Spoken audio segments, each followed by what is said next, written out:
तो स्वागत है आपका पाठशाला में। आज हम कर रहे हैं second question.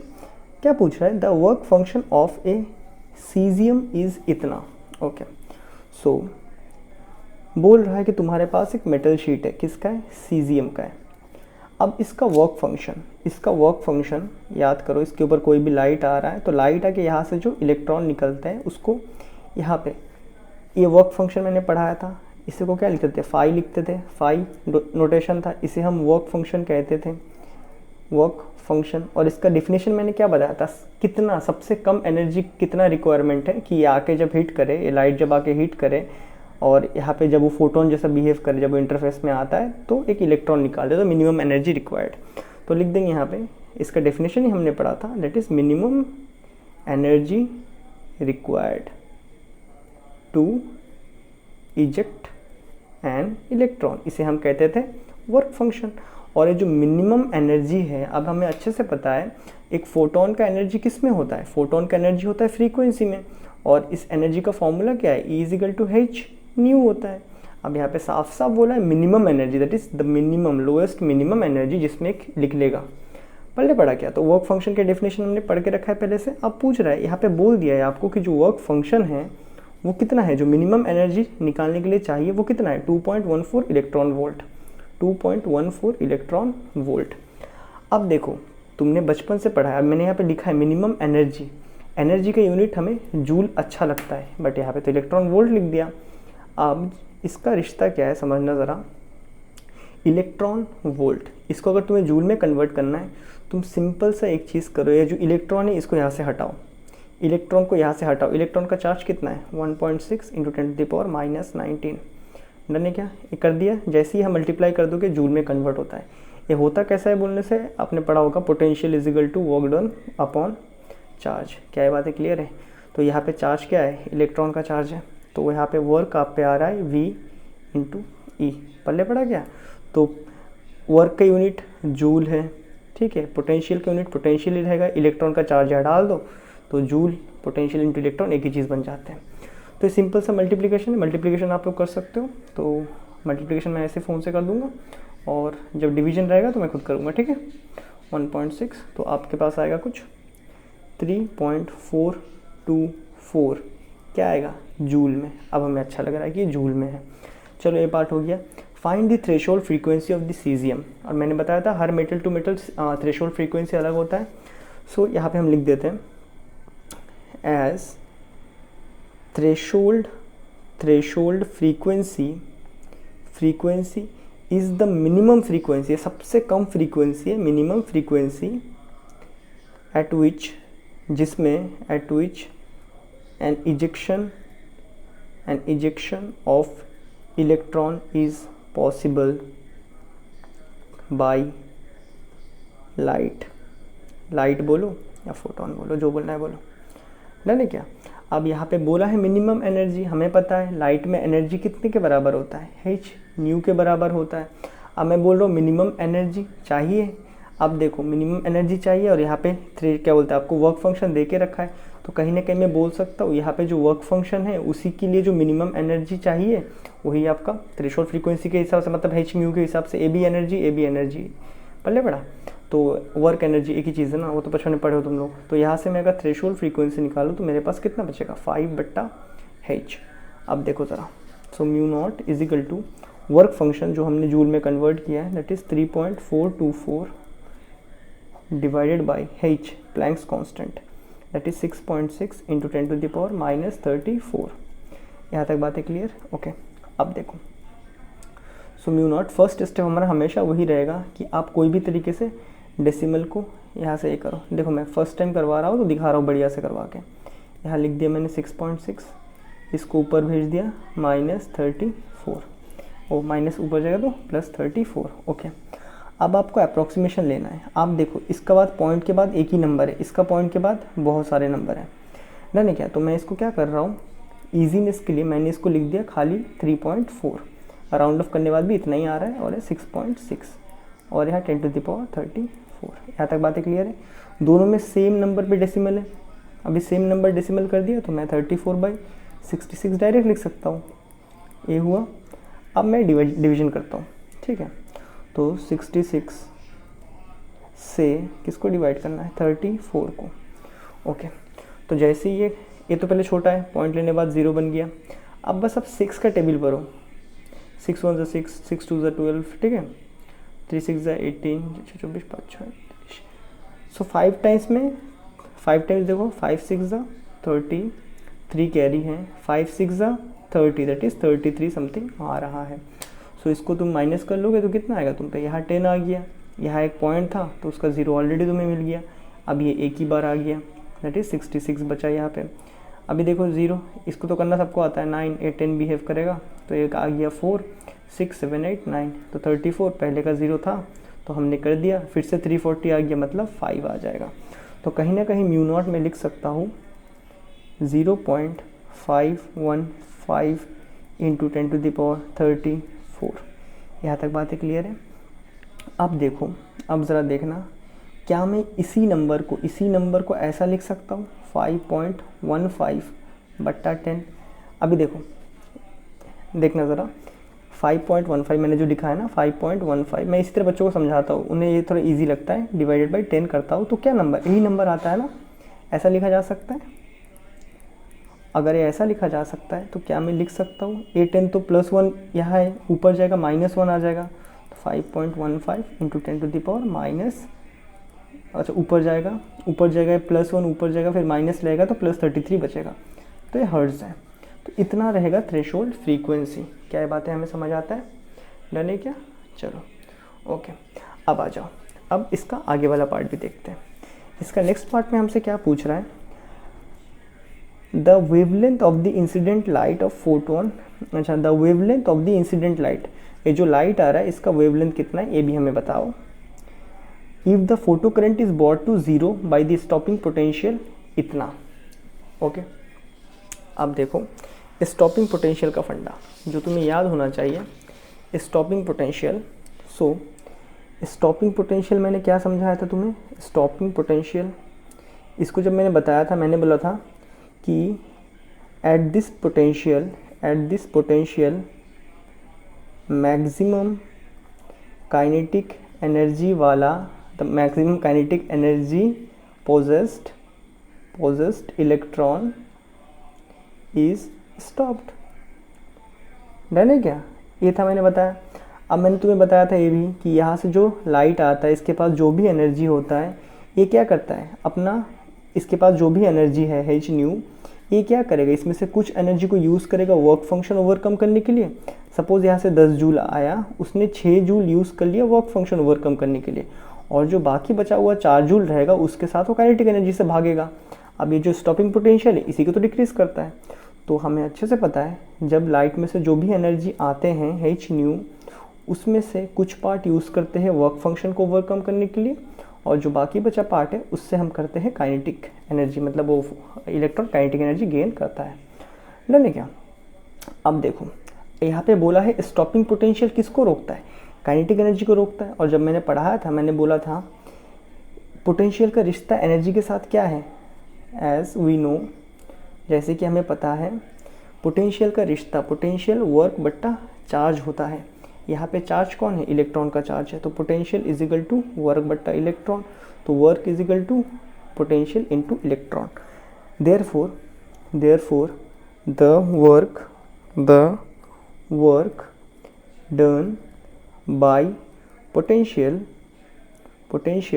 To stop the high kinetic energy electron is, कितना वर्क कर रहा है, work is equal to potential into electron का चार्ज।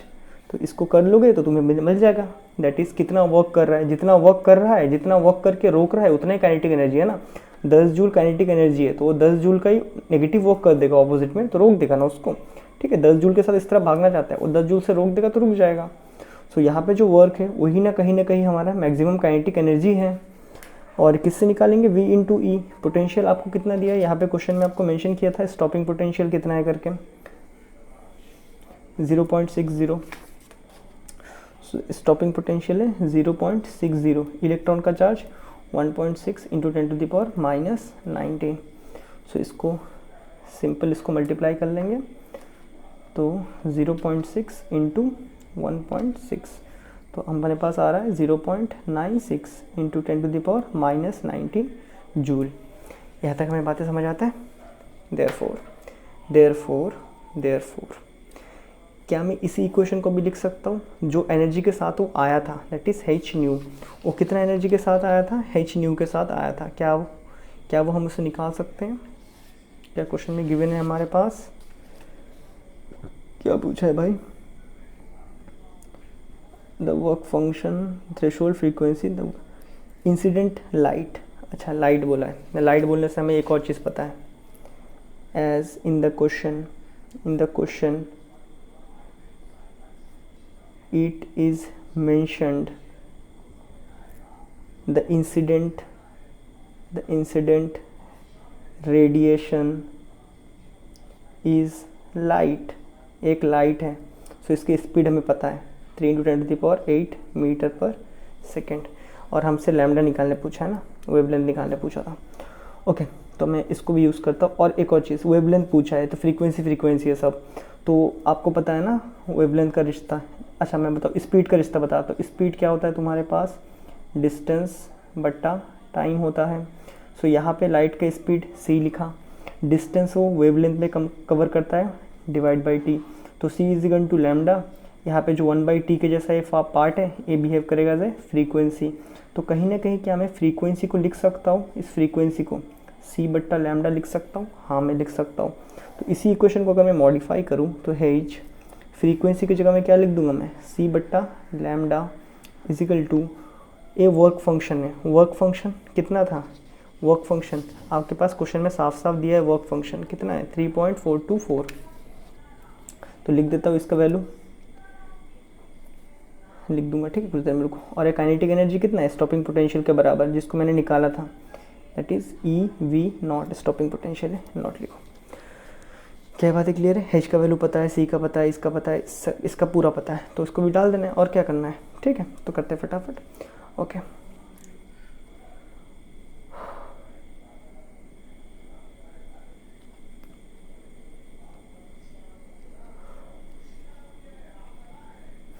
EV0 5 बॉयस, इसको क्यों नहीं लिखा मैंने, -19 जूल।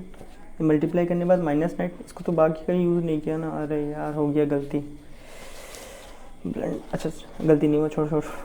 यहाँ पे 10⁻⁻19 भी तो था, सो 19 रहेगा, तो -19 + 34 कितना हो जाएगा यहाँ पे, 34 में से 19 हटाओ, a बन गया 2, a बन गया 14, 9, 10, 11, 12, 13, तो आ गया तुम्हारे पास 9, 10, 11, 12, 13, 14, 5 आ गया, और यहाँ पे 1 आ गया, तो यहाँ पे बचता है तुम्हारे पास 15 डन है क्या? तो यहाँ भी 15, तो ये माइनस बन गया, तो ऊपर में से हटेगा, तो 15 में से 1 हट जाएगा, तो बचेगा कितना यहाँ पे, 15 में से 1 हट गया बोलने से 14। सो फाइनल थ्रेशोल्ड फ्रीक्वेंसी इतना है, 5.15 × 10⁻14 हर्ट्स। डन है। अब यहाँ पे मुझे क्यों पता चला, क्योंकि यहाँ पे ऐड करना था मुझे ना। ओके, अब देखो h का वैल्यू मुझे पता है। ओके, एक और चीज़ करते हैं फिर, अभी पहले इसका वैल्यू डाल देते हैं। h का वैल्यू और c का वैल्यू मैं बाद में, अभी कुछ देर में डाल दूंगा, ठीक है। अभी फाई का वैल्यू लिखता हूँ। फाई का value that is work function कितना है मेरे पे, 3.424 × 10⁻19, 3.424 × 10⁻19, ये लिख दिया वर्क फंक्शन। EV0 अभी निकाला था, EV0 कितना है 0.96 × 10⁻19, ये हो गया। अब देखना ज़रा, इन दोनों में से 19 कॉमन ले रहा हूँ, तो यहाँ बचेगा hc बट्टा लैम्डा इज इक्वल टू 10⁻19, दोनों में से कॉमन निकाल दिया, तो 3.424 प्लस 0.96। यहाँ तक बातें क्लियर है? चलो ओके, सो हमारे पास इस पार्ट में क्या बच जाएगा फिर, इस पार्ट में हमारे पास बचता है, अभी एक और स्टेप लिख देते हैं, hc बट्टा lambda is equal to 10⁻19 bracket के अंदर इसको ऐड अप कर लेंगे। देखो पॉइंट है ना, पॉइंट का ऐड ऑन हमेशा याद रखना, 9, 6 इतना ही करते हैं। अब ये वाला को इनसिग्निफिकेंट मान के इसको छोड़ दो, 6, 7, 8, 9, 4, 13, 3 1 कैरी 4 से बनेगा कुछ 4.38 बना। अब बाकी वैल्यूज़ डालते हैं।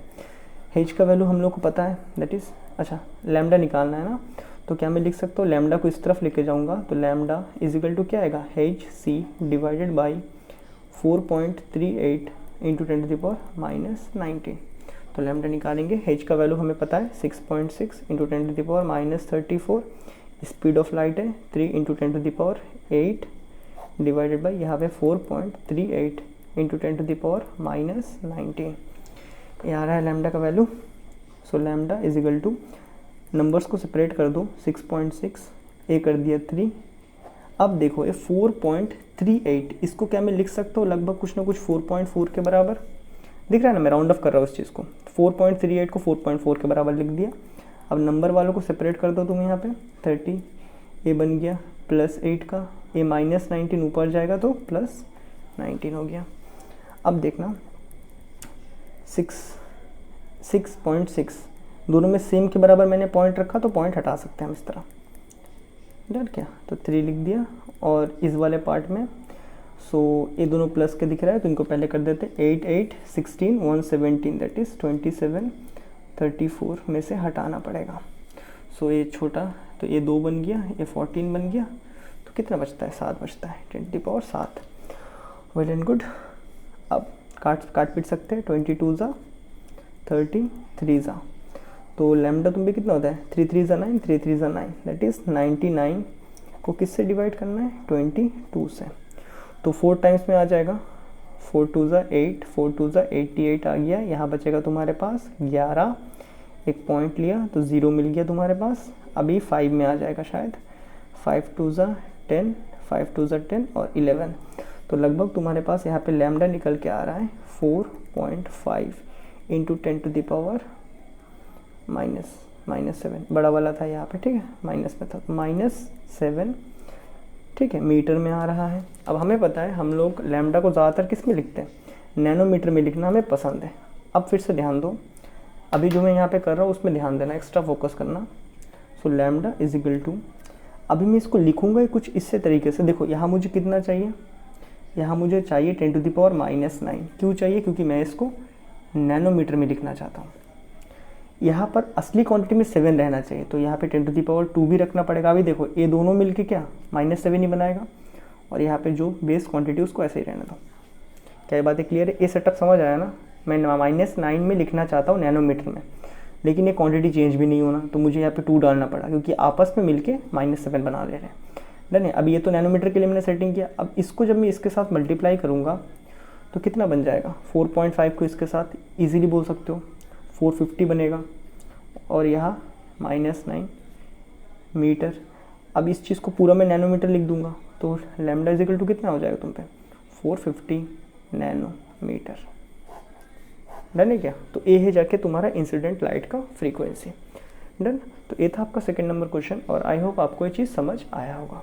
तो मैं मिलता हूँ आपसे नेक्स्ट क्वेश्चन में, तब तक के लिए गुड बाय।